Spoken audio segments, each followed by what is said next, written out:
Ganun po tayo pinahahalagaan ng Panginoon. That's the reason why He gave this Panginoon in order for us to enjoy the fellowship with the Father. For the right, may I request Brother Vic to pray for the news. Tagalog sa ito yung natin kasi siya napakasama ito sa buhay. Ay sa pagkakas sa pagkakas lagi pa rin ang pagkakas sa mga ang ganyan po ito na nagsimula ng kanyang katawan ng kanyang sa pagkakita po ang mga latay ng kanyang katawan ay nagkaroon po kami ng kagalingan ng mga sa karagahan ng Panginoon at sa mga kapatawaran ng mga kasalanan sa pagkakita po ng kanyang mga latay. Ang masalamat po Panginoon sa araw na ito sa mga lalo nito ang pagkukulita Panginoon sa kanyang ayat ng Panginoon. Ang pagtitiis ng kanyang nagkaroon Panginoon sa dahil sa mga araw na Panginoon ng Diyos, wala po kami sa Panginoon. Ikaw po rin dati tawanan na namin sa mga Jesus. And for the Jews, they asked us to pray for the elements. So, maraming salamat, Father God, for shedding your blood on the cross, for forgiveness of our sins, Father God. Thank you for showing your love on the cross. And until now, Father God, continue to thank you that we can receive this love, Panginoon, that coming from you. Your grace is more than sufficient and enough for us daily. Maraming salamat, Panginoon, at patuloy namin, Panginoon. Celebrate, Panginoon, your goodness, your faithfulness in our lives. As we pray in Jesus' name. Amen. Sige po. I would like to request those who would like to participate. Sige po. Kindly distribute the elements. Sabay-sabay po natin i-partake ang bread at saka po ang juice na sisigaw sa mga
For I received from the Lord Himself that which I passed unto you, that the Lord Jesus on the night which He was betrayed took bread, and when He had given thanks, He broke it and said, This is my body, which is for you.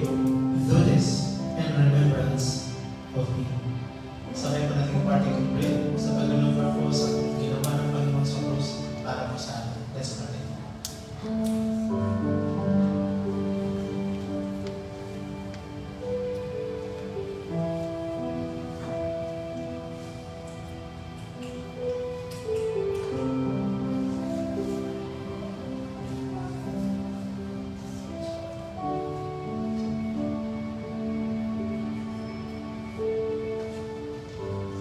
In the same way, after supper, He took the cup, saying, This cup is the new covenant in my blood. Do this as often as you drink it in remembrance of me. Let us drink this.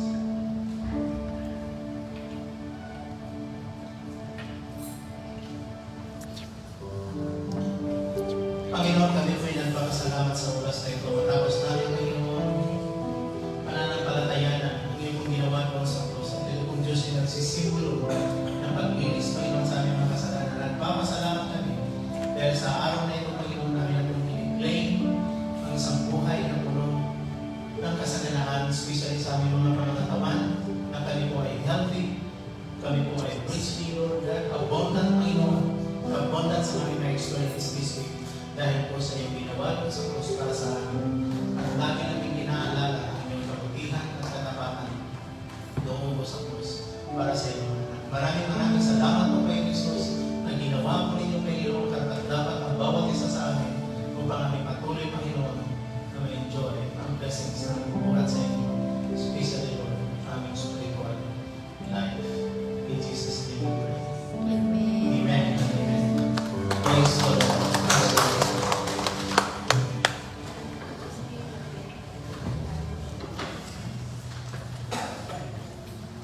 Sige na po, umupo po tayo dahil natin pong i-clear po yung last na yung bakit in-start po ng Panginoon si Insan. Una po, dapat natin manawan na si Usa po ay hindi po siya allowed na humawak po doon sa the Ark of the Covenant. Ito po na tayo. Para mag-sink in po sa atin.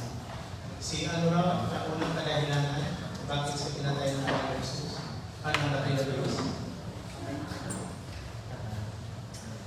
Ano po ang reason?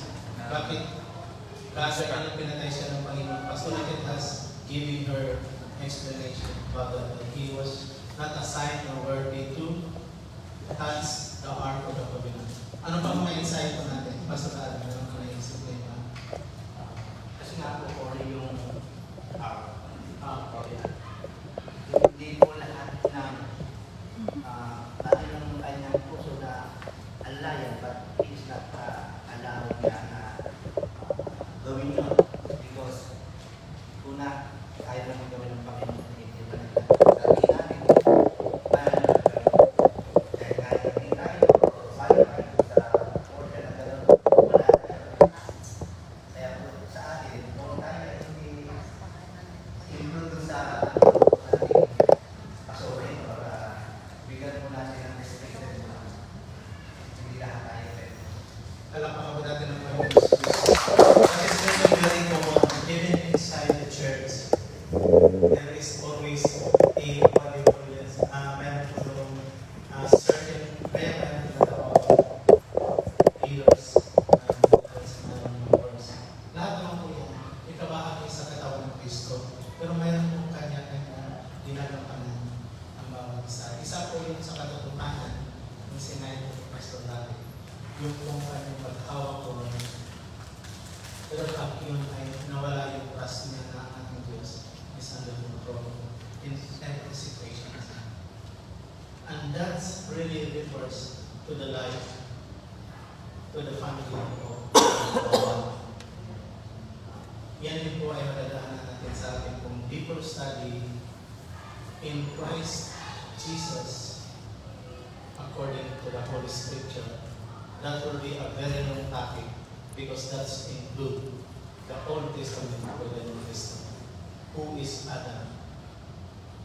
Ang our Bible failure, kung nagkasala si Adam sa Sabbath, bakit ni Jesus Christ, and Jesus Christ is the second Adam. Adam was the first Adam who committed, and the second Adam was Jesus Christ to save us.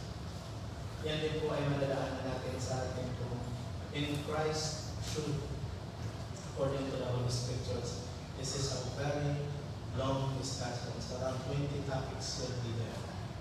So, hindi kaya yung 2 months na. Pero I observe kung sa bawat gagawin po natin, yung mabilis-bilis na po ang ating pag-aaral sa mga susunod. Kung loobin po naman. Especially this topic. Because it is from the Old Testament to the New Testament. Palapakan natin si Lord. Bless you, Lord. Sa mga tulad na lang ako yung sabari ko kanina, tinataas pala yung kamay pag sa Panginoon. So, palapakan natin si Lord.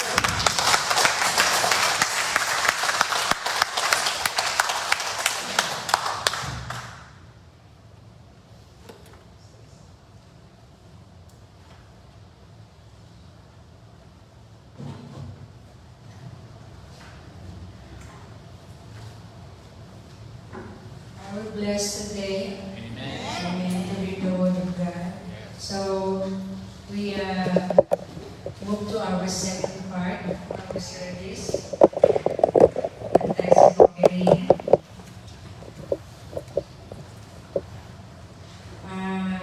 Give from the heart. So have you have a situation na yung body nyo for this month like yun na lang? Gano'n po ba sa inyo yun? Na parang ito na lang yung aking pera sa wallet pero kailangan mo pang ibigay o parang i-share. May sometimes lumarating tayo na may mga calling message sa Pinas na kailangan pero yun na lang yung pera natin.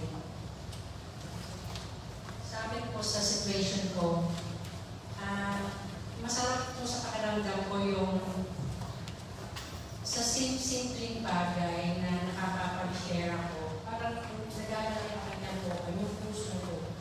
Like sa kami mga nanay sa playground, parang hindi ako happy na hindi ako nakapadala ng cookies man lang na every afternoon meron akong share sa kanila na parang pampainit kasi malamig na ngayon. So, nalala ko aking kalooban.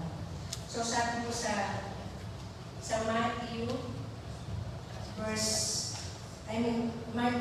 chapter 6, verse 26. 21. Ito yung 21? 26. I saw it 21. For where your treasure is, there your heart will be also. Tama po ba?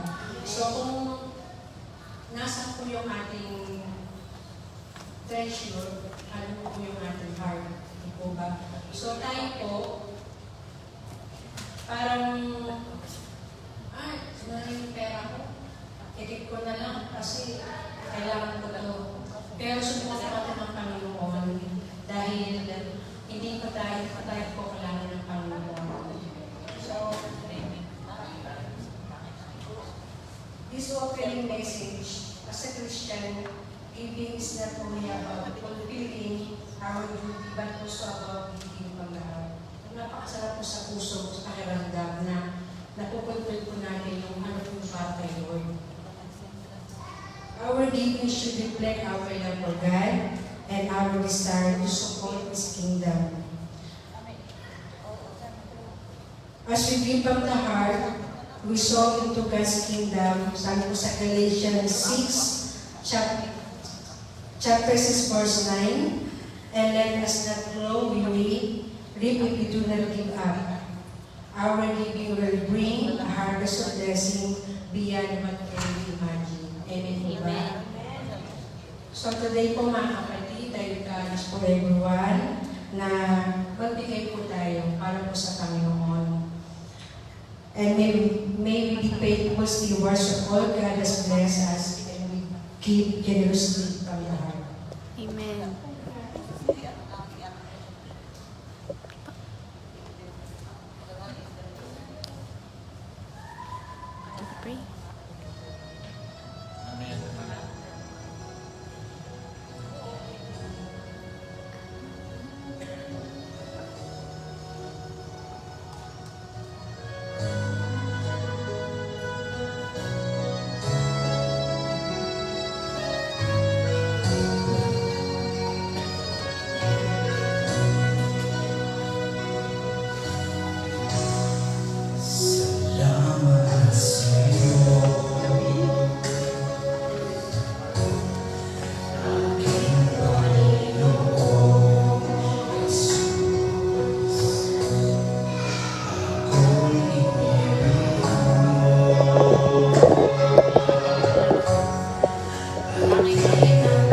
na ang Jesus, wala nang iba pa akong hinihiling.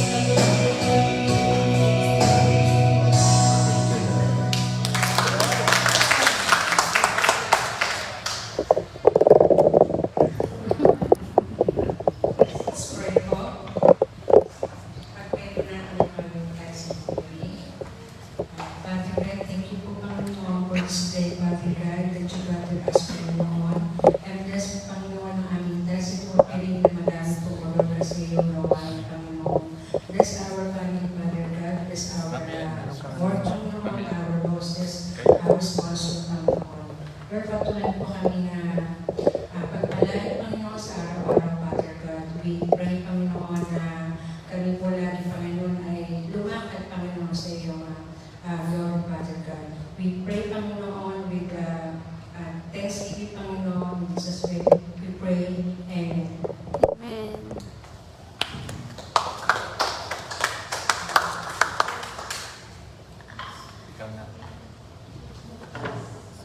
Tuloy na po tayo sa ating praise school. Sana yung mawala na. Hintayin muna natin yung iba.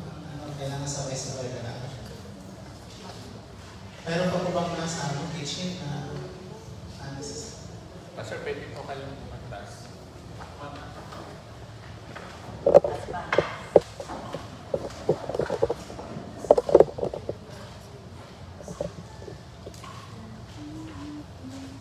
Gagamit po kayo ng speaker. Gagamit po kayo ng speaker. hindi mo na Hindi muna. paki-sundan Sundan na lang namin. na lang. Simulan ang bago po sa bawat isa sa akin. Narito na po tayo sa ating pong pangalawang pag-aaral patungkol po sa gift of the Holy Spirit. Yung una, ano po yung sa chapter po tayo na bukas, yung meron tayong tinatawag na gift of prophecy, meron tayong gift of giving, meron talent, meron teaching, what else? Meron gift of mercy, yun po yung pinakalas. Bakit nga po ba binigay ng Panginoon itong mga giftings? What is the three main purposes? Ano yung tatlong napakahalagang layunin? Kaya binigay sa atin ang gift, ng mga spiritual gift.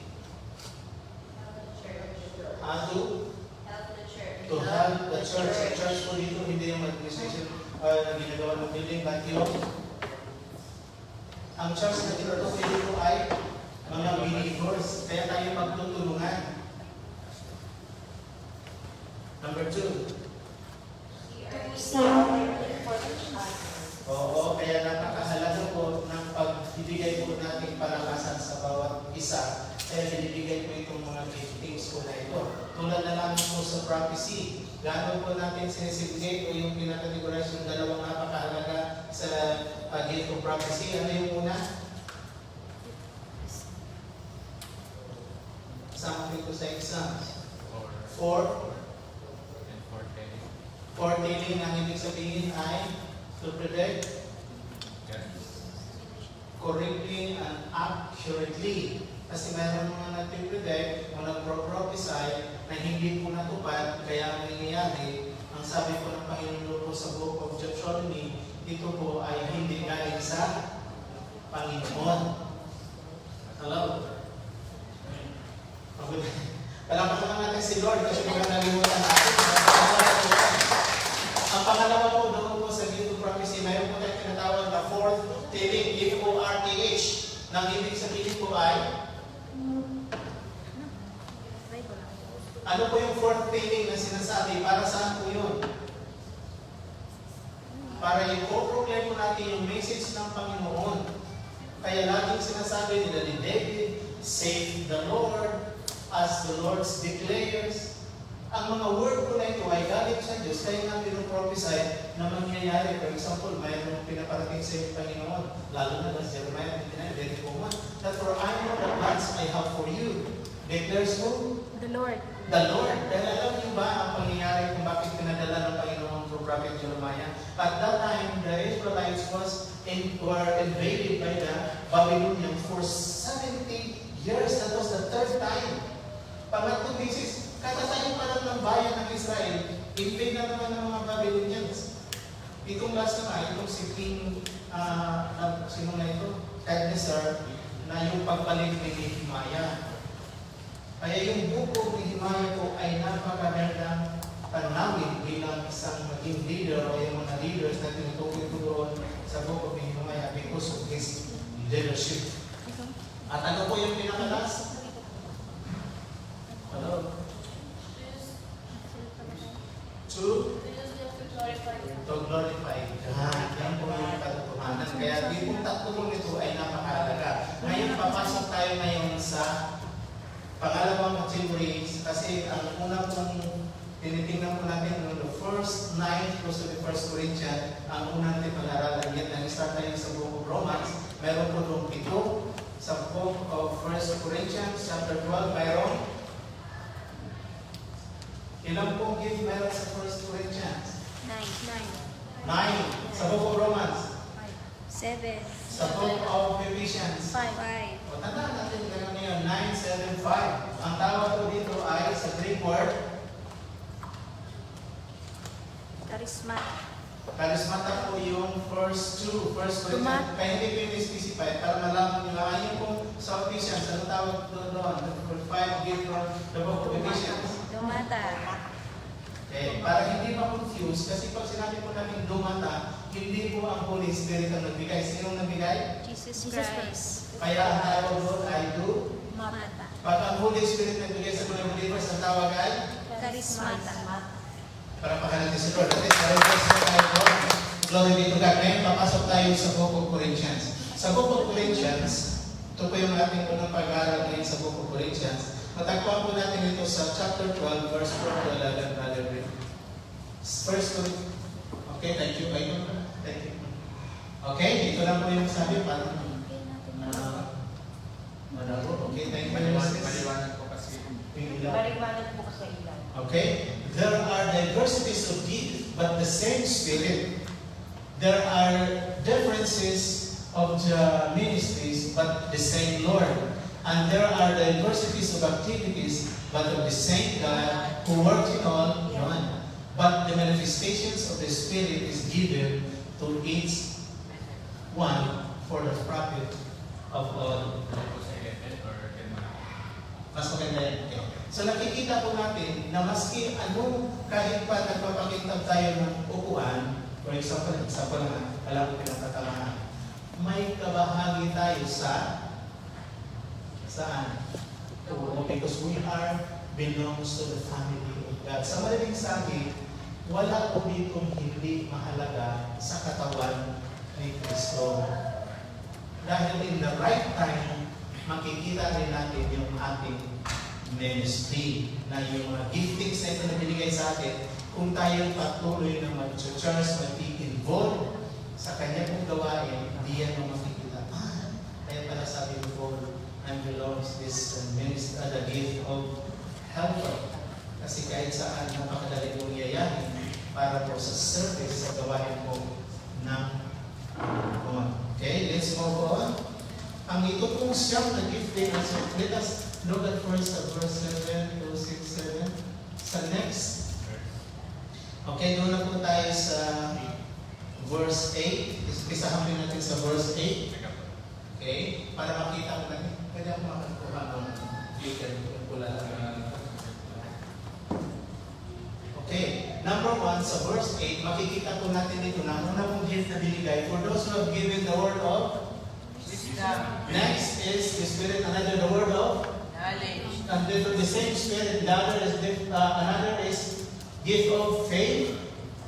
Okay, but the same Spirit, and another gift of healing. And then next is miracles, prophecy, and another discernment of the Spirit, and another different kinds of tongues, and interpretations of tongues. Kaya napakaganda po nitong pagpapaliwanag po ni Paul para po hindi po tayo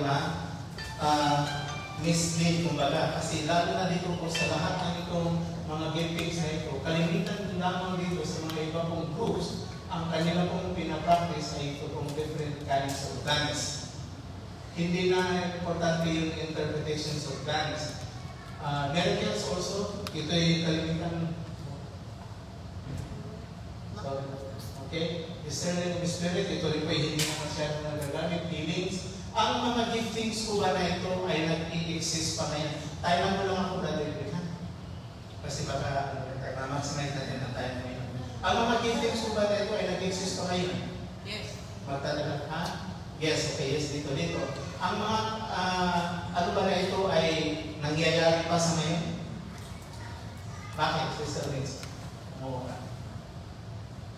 Kasi nasa Bible na yung trust na ang nakalagay sa Bible talaga is hindi na mag-change kung ano yun na nakalagay sa Bible. Yun na yun. Hindi na pabura man ang lahat, yung nakalagay sa Bible. Nangyari na. Okay, dito, malakas yung sagot yung Pastor Atin. Bakit nag-exist na ito mga ito? It is already in the word of God. Sabi nga po niya, nasa salita ng Panginoon. So it will always be there.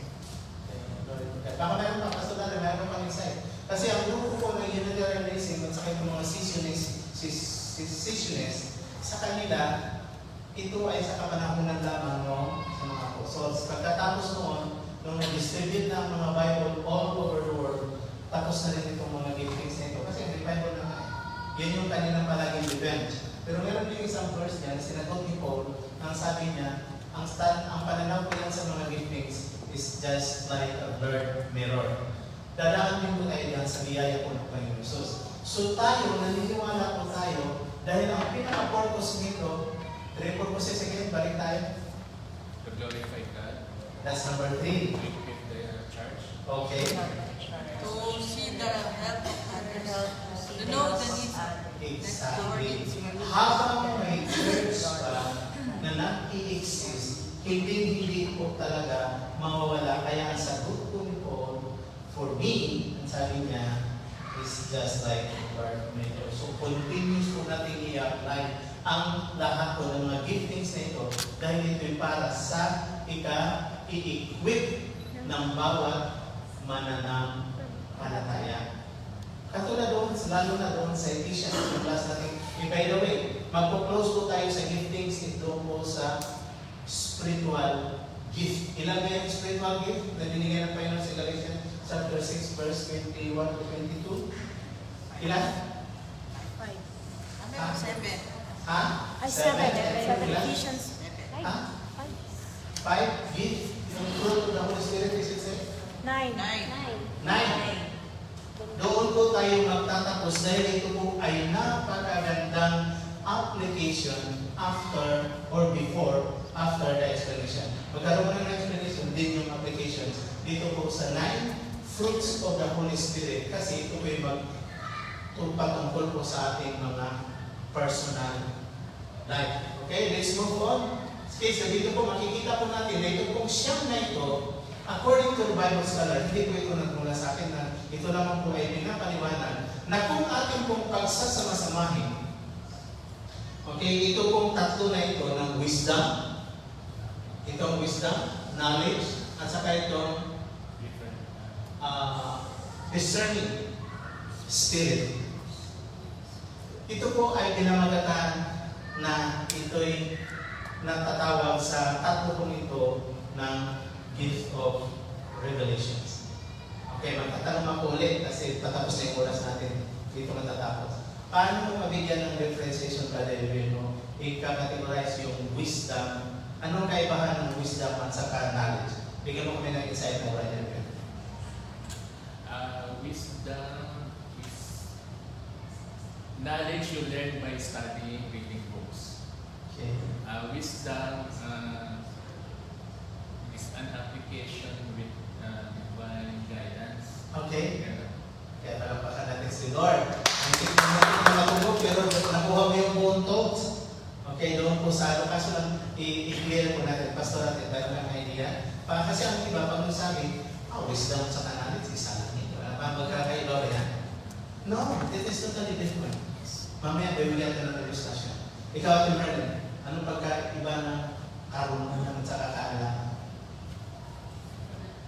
Wisdom at saka knowledge. Meron ka ngayon yan?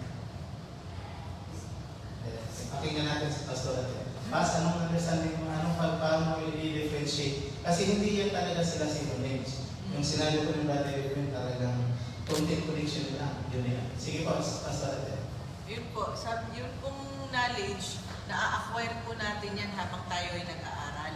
Okay, pakinggan natin na. Eksakto yun. And then sagutin natin ito. Ang wisdom, Ang wisdom po ay it is coming from the Holy Spirit, from the Lord, on how we will apply yung ating mga natututunan.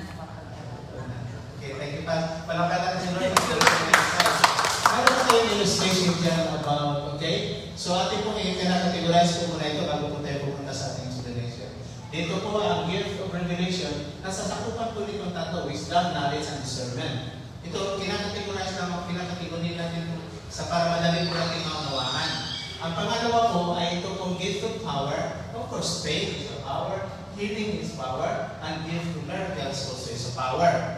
So pagdating po sa pangatlo, ito na po yung gift of utterance. Ito na po yung utterance means sinasabi, ano? Tingnan mo, nagkakaroon ng prophecy, yung magdideclare ka sa tao, speaking in tongues, yung nagsasalita ka. Pagdating po sa pangatlo, nagsasalita ka through interpretations. Kaya nilagyan po natin yan dyan ng ganun pong categorization. Gift of revelations, gift of power, and the gift of utterance or speaking. So balik po tayo sa ating pong study doon po sa wisdom. Next slide, please, Brother. Okay? Pagpatuloy po natin. So wisdom is the supernatural ability to describe. Ito na po yung connection, Brother Edwin, sa sinabi no. That is the ability to describe. Kasi kukuha tayo ng expressions. Understand and speak forth in, of course, a Christian words, a Christian definition of the biblical truth in such a way as carefully applied to a life situations with all discernment. Tapos meron siyang sunod na wisdom is fitting applications of knowledge. Ito na yung sinabi mo. Anong illustration meron tayo dyan? Next slide, please. Tingnan po natin. Traffic light. Okay, ano ba tawag dito? So makikita po natin dito, okay, knowledge, understand the light as stored red. Wisdom applies the break. Kung hindi ito ni Lord, sino ba yung kauna-unahan na bigay ng idea? Well, sa Pilipino din sila. Nagbigay. Kasi nung araw, sa 1960, maski sa United States of America, sa kanto ng kalagitnaan nila, nanggalagay sila malaking poster, tawag doon tatayo, may hawak na ganyan. Si Alin, yung kabitin niya yata yung engineer, na nakadiscover, mas maganda, kung gagawa na tayo ng traffic light. Pero ngayon sa Book of Guinness, hindi na yata siya talaga. Iba na. Maski si fluorescent, si Florendo, yung kanyang discovery na yung, di ba dati fluorescent light tayo gamit, no? Ngayon, hindi na. Sino na? Philip. Philip. Oo, ang tawag na ay daylight, hindi na fluorescent light. Burado na siya doon sa Book of Guinness. Kaya si Philip Japan yata, yung nagpalit sa pangalan ni Florencio. Doon kinuha yung pangalan niya, yung fluorescent. Flores? Si Engineer Flores. Pinalitan na yun. Ang gumawa rin yung traffic light, Pilipino din. Pero ngayon, hindi na rin siya. Napalitan na rin siya. That is wisdom. Ang lagay pa ba, nagmamaniho ka ng jeep, tapos sisigaw sa pasulari, nasa likod ako, pass, break! Hindi na, di ba? Because of knowledge, okay, by using these illustrations, nakikita mo pa lang na brake light, doon sa nag-apply ka ng brake. Kita ko na rin yung likuran mo na nag-apply ka ng brake. That is how to differentiate between wisdom and knowledge. Palapakan mo na natin si Lord sa kanyang nilibigay sa atin. Meron mga other illustrations. Let us move on. Sa pangalawa naman, meron po dito isang napakagandang binibigay. Let us move on. Okay? Meron bang kasunod na? Okay? So, titingnan po natin yung mga sumusunod na illustrations. Sa knowledge naman ito. Pagdating ko naman dito, actually, before, thank you sis for helping me with this. I would like to issue about gun. Okay, malihuwag mo na dyan. Ang isa kong gun, pag nasa tindahan yan, wala yung baril. Okay, hindi yan harmful. Pag na, nakalagay lang din, walang bullets, walang ano. Walang bala. But once you use this, or you hold and think to use this for something else, that is where to apply your wisdom. Kasi pag yan ay pinutok mo, ano mangyayari? Kung tatama to the wrong person, sigurado you'll reap the consequences because you are lack of wisdom. So pag hindi mo pa yan ginagamit, dahil yan, asa na rin, sabi mo na yan ay gamit sa dangerous na karapatay. But when you hold it and shoot it, not in the right person, not in the right place, then you are using the proper wisdom. Correct? Clear po ba sa ating kung understanding sa area na? Kaya ang kahalagahan po ng tinatawag ng wisdom, okay, the moment that you act not using the proper or the wisdom that given by the Lord, then you will be in danger. Look at natin illustrations. Ang pinapakita po dito, sorry brother, okay? Kanya pong ginagamit, kaya ito po ay ito sa knowledge ito, knows how to put the bow and the arrow practicing in the center during the practices. Yun yung sinabi mo kanina, brother, you can acquire this through study sa ito pong wisdom. Pero, knowledge.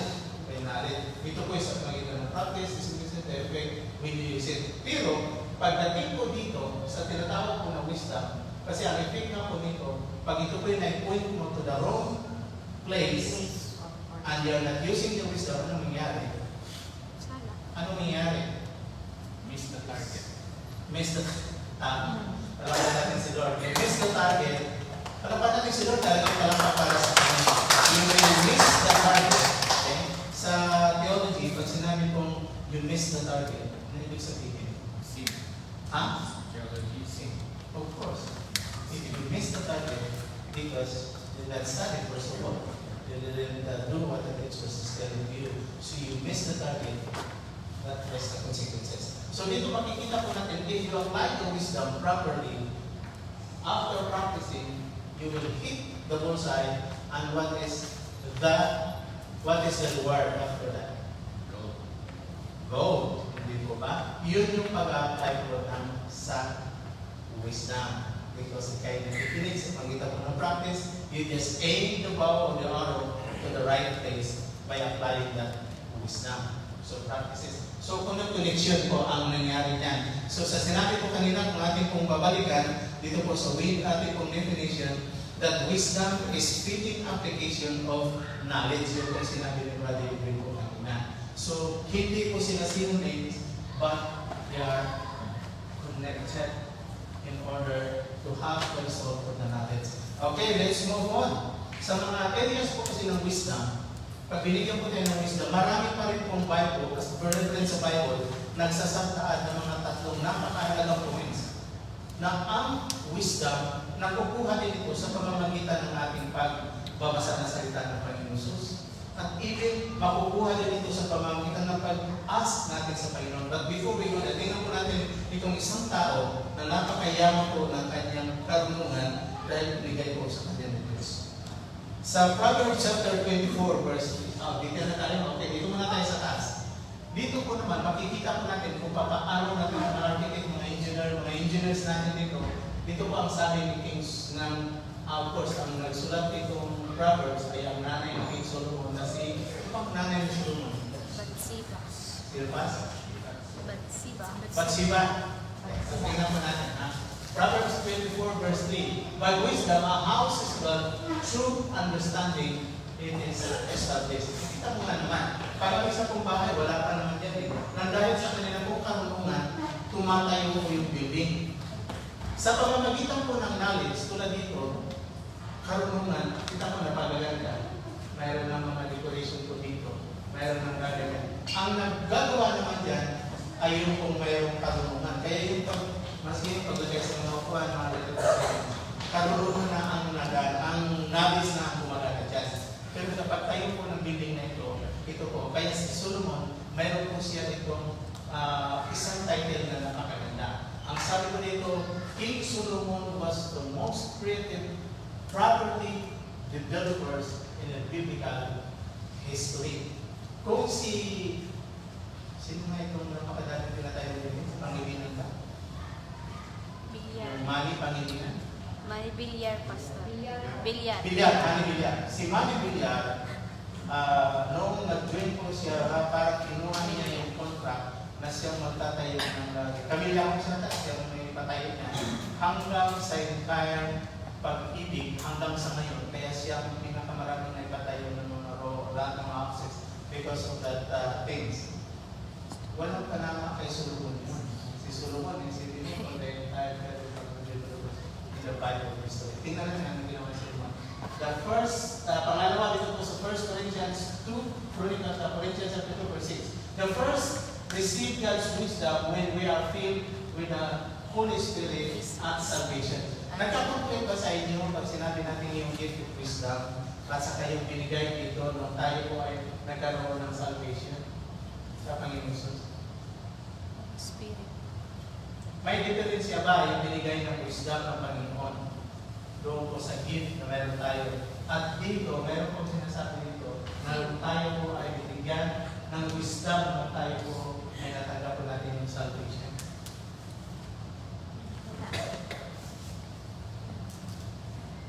Hindi. Wala. Okay lang. Ang tinutukoy ko kasi dito, yung po pag-understand natin sa salita po ng Panginoon. Kasi we are spiritually dead in the first place. Ngayon, ang salita po ng Panginoon is full of mystery. Imagine angels, hindi na mapabasa ng Holy Scriptures. Binigay ito po sa atin. Kaya kailangan natin yung wisdom to understand the mystery of our Lord, for our God's great Almighty. Because the two word na ito is in the beginning, John chapter 1 verse 1. Basta natin. John chapter 1 verse 1. In the beginning was the Word, and the Word was with God, and the Word was God. Kaya kailangan natin ang wisdom. Dahil ang wisdom na ito, nung tayo ng born again, ito po yung magbibigay po sa atin ng understanding the mystery of our behind the word of the living. Kasi kung maraming natatalino sa labas, kung nga yung architect ng Dubai, prakas na lang sa pwede testimony siya ngayon, mag-puro Filipino was one of the builder of Dubai City. Halifax. John, kilala mo, di ba? Hindi ko Cristiano. Kilala mo na. John Palafox. Sa tayo, may sinatay kaya kilala niyo. Itong tao po ito was known, even sa Facebook, kung nakita ko rin siya, kung paano niya inumpisahan ang Dubai. Also Brunei. Pati yung Brunei. Ano yun? Brunei. Brunei. Ako rin, Ilan? Brunei at saka yung Brunei. hindi yan basta-basta karunungan itong si Palafox. Basta kami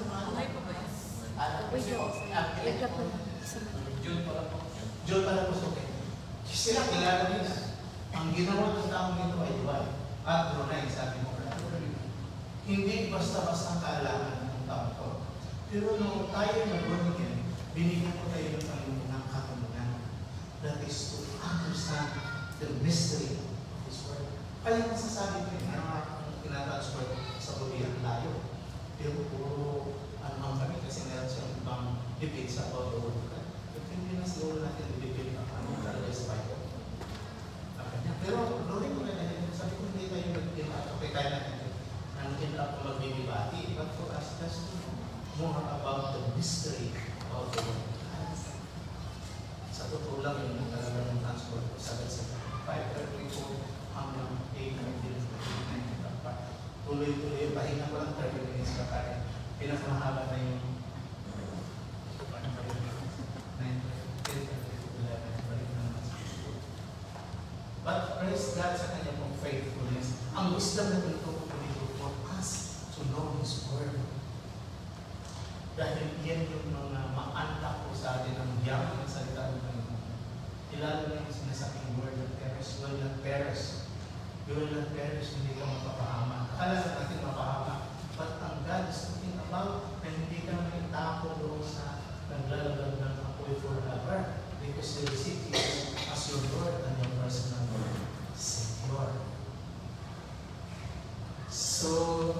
Dito lang po muna tayo. Basahin naman po natin para magkaroon po tayo ng idea. Sabi po dito, however, we speak wisdom among those who are mature, yet not the wisdom of this age, nor on the other rulers of this age, who are coming. So, kaya pag-differentiate dito sa wisdom of this age, and the wisdom that comes from the Lord, and the coming, who are coming to nothing.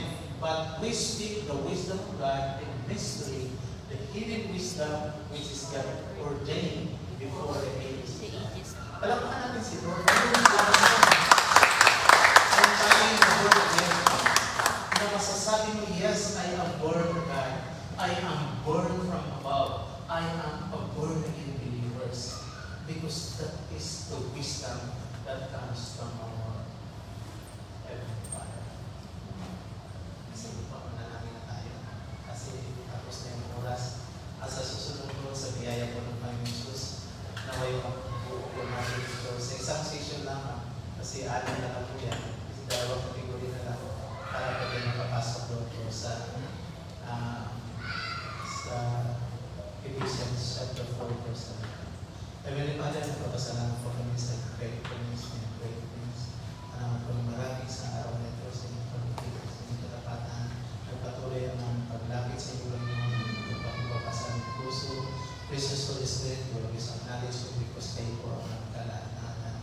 Lord, thankful for this day, word, kaya po niyo Panginoon, napatuloy ng mga ating Lord, sa aming mga buhay, pagpatuloy Panginoon, na inyong magagaya at pag-bless Panginoon sa mga spiritual buhay. So that was precious Holy Spirit, the Lord gave us the Holy Spirit. In Jesus' name, amen. Isang malakas na palakpakan para sa mga ito, dahil pinapamasan ito.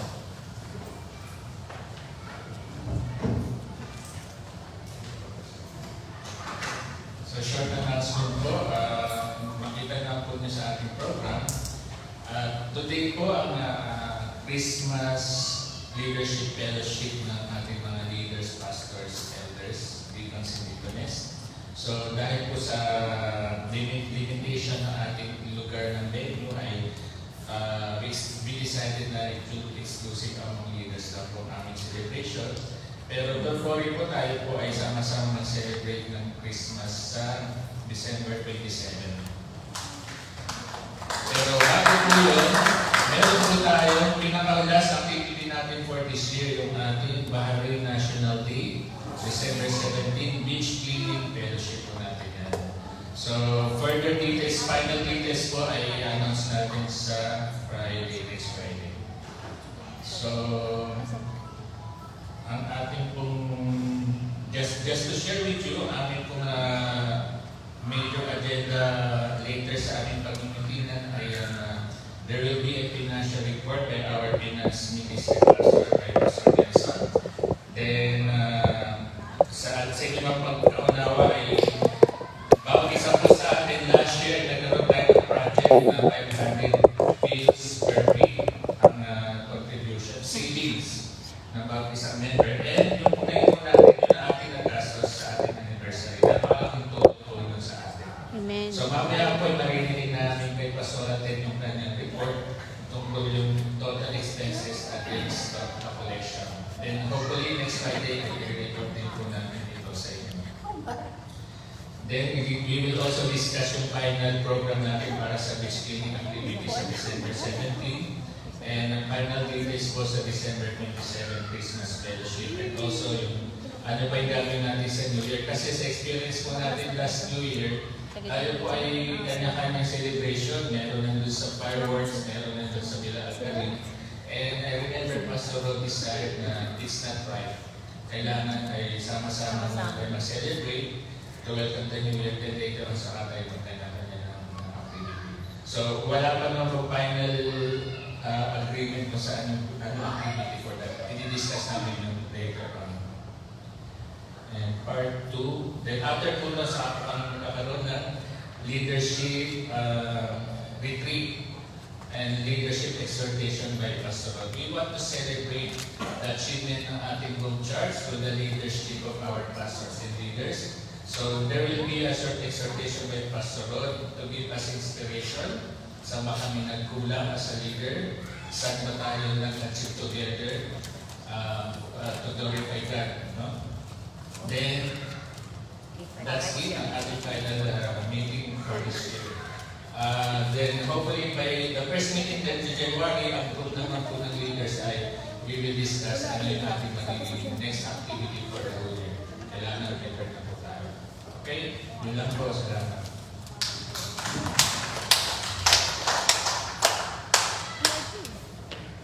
Meron din nagpapasalamat sa araw na ito. Ang in-charge po ng ating refreshment ay ang group.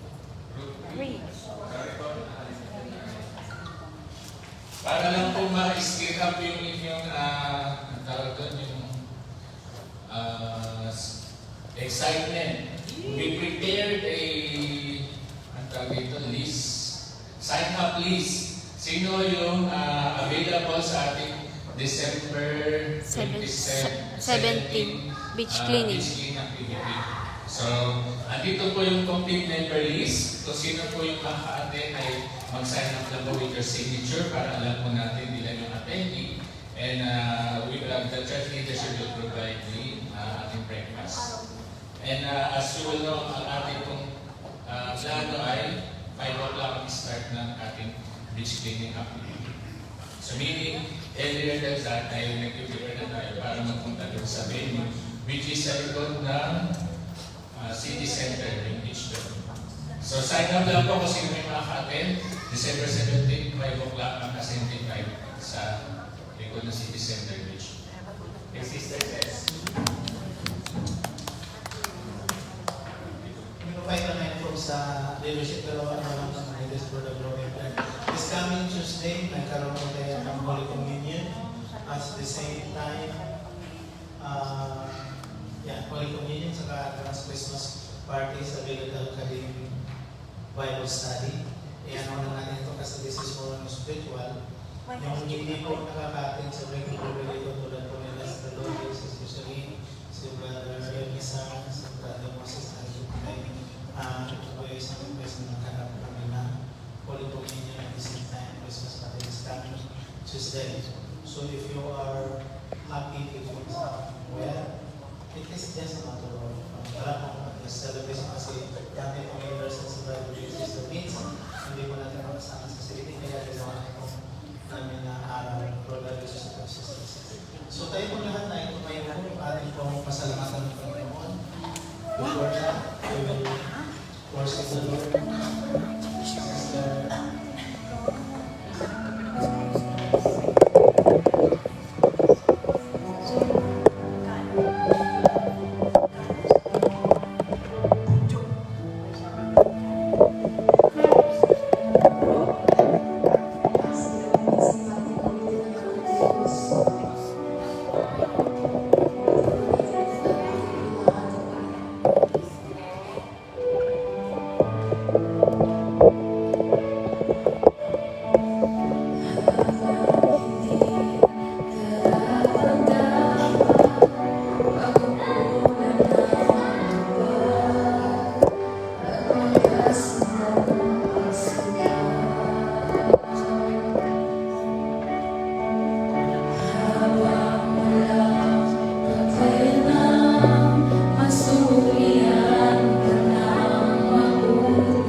sapat-sapat kami. We thank you.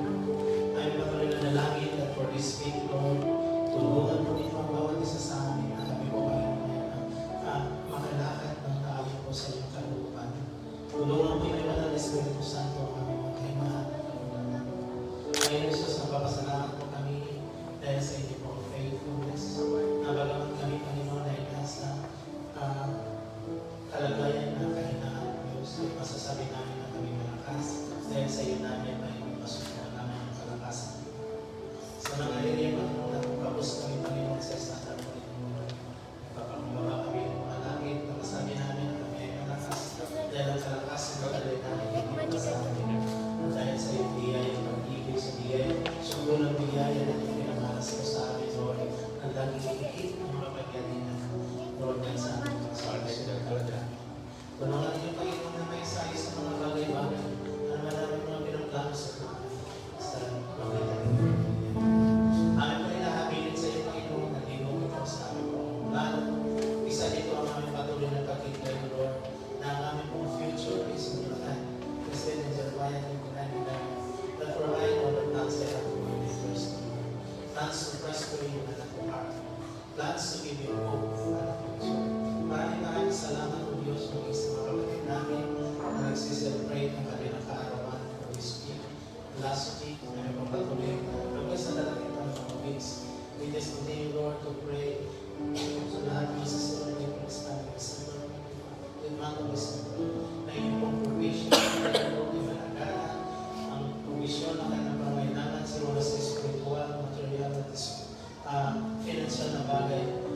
We continue, Lord, to pray. Take out, Panginoon. We pray for the miracles that happen to their lives, Lord, in all aspects, Panginoon. Naranasan ko, Panginoon, ang kasalanan na sa iyo lang ang nagmula. Dahil sa iyo nagmula, Panginoon, na-experience mo namin yung love na yung sinasabi sa amin that we could continue to stand in love and to love you in those difficult to love, Lord. And we have the joy and difficulties, Lord, that we can then say that the joy of the Lord is our strength because ang joy na ito is iyo, Panginoon.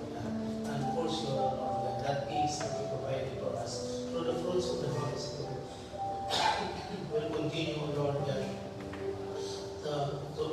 continue to control our lives. Thank you, Lord Jesus. Namin mga kapatid, Lord Jesus, we just continue to pray for the long life and more blessings sa kanyang mga kapatid. Salamat po ng marami sa inyong kalapatan, sa inyong kapilingan.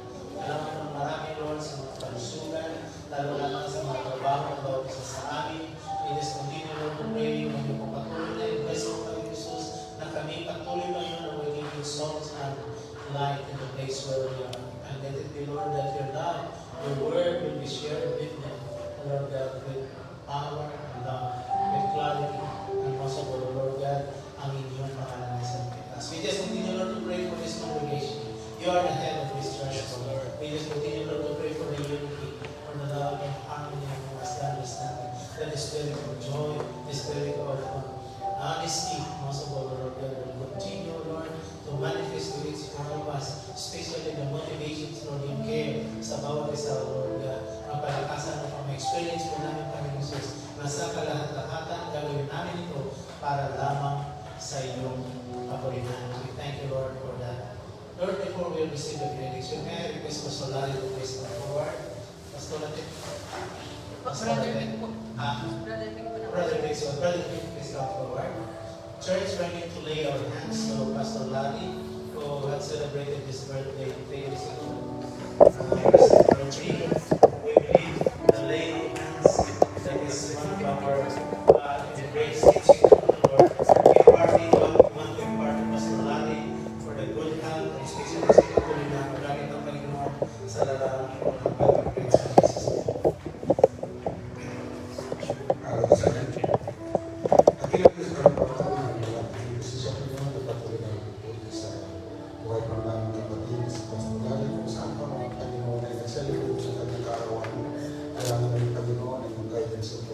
Panginoon, sa lahat ng kanyang mga gagawin.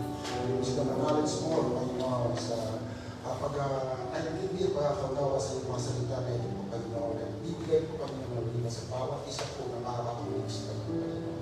Lord, salamat po sa buhay ng aming kapatid na ito. Sa Panginoon, na hindi namin, Panginoon, sa Ministeryo nito, Panginoon, na paghahayag ng mga salita, sa pagtuluyan ng mga salita, Panginoon, nagbibigay ko, Panginoon, ng kalakasan sa mga kaluluwa, Panginoon, sa mga spiritual, Panginoon.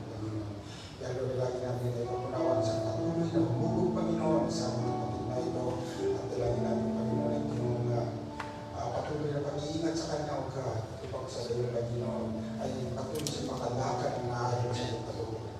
Pagdating ko po na kapatid sa paragal ko ng kapatid na ito, dalagin namin ang mga pagpapala na bumula lamang sa iyo. Ito yung gusto ng Panginoon mula sa kanyang tulong hanggang sa kanyang talampakan. At pagdating ng Diyos na ito ay bibigyan ko ng kagalakan sa puso ng bawat sa Panginoon ang mga anak na kung saan kayo muna ang mga pagpapala na bumula lamang sa iyo na pinatamas ako ng mga kapatiran kayo. Nadalagin namin Panginoon ang kanyang mga mahal sa buhay sa Pilipinas sa Panginoon.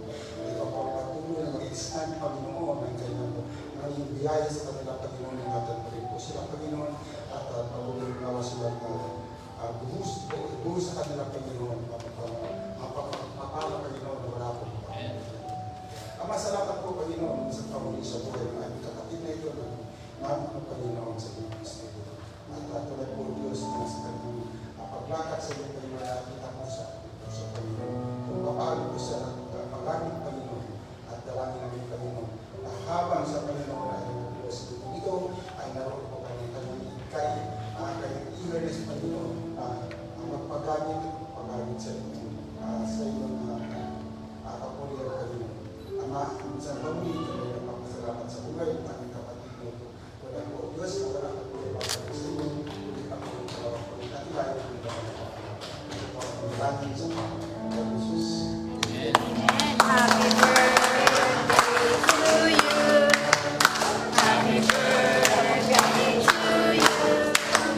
Happy birthday, happy birthday, happy birthday to you. Tayo pa natin tumayo natin kung namin pinag-irrigation tax for all. So, I would like to raise your hands as Jesus said that we have received the blessings that we have given. The Lord bless you. The Lord make His face to shine upon you and be gracious to you. The Lord lift up His countenance upon you and give you peace. May the grace of our Lord Jesus Christ, the love of the Father, and the fellowship of the precious God and Holy Spirit rest and abide in us. Go in peace.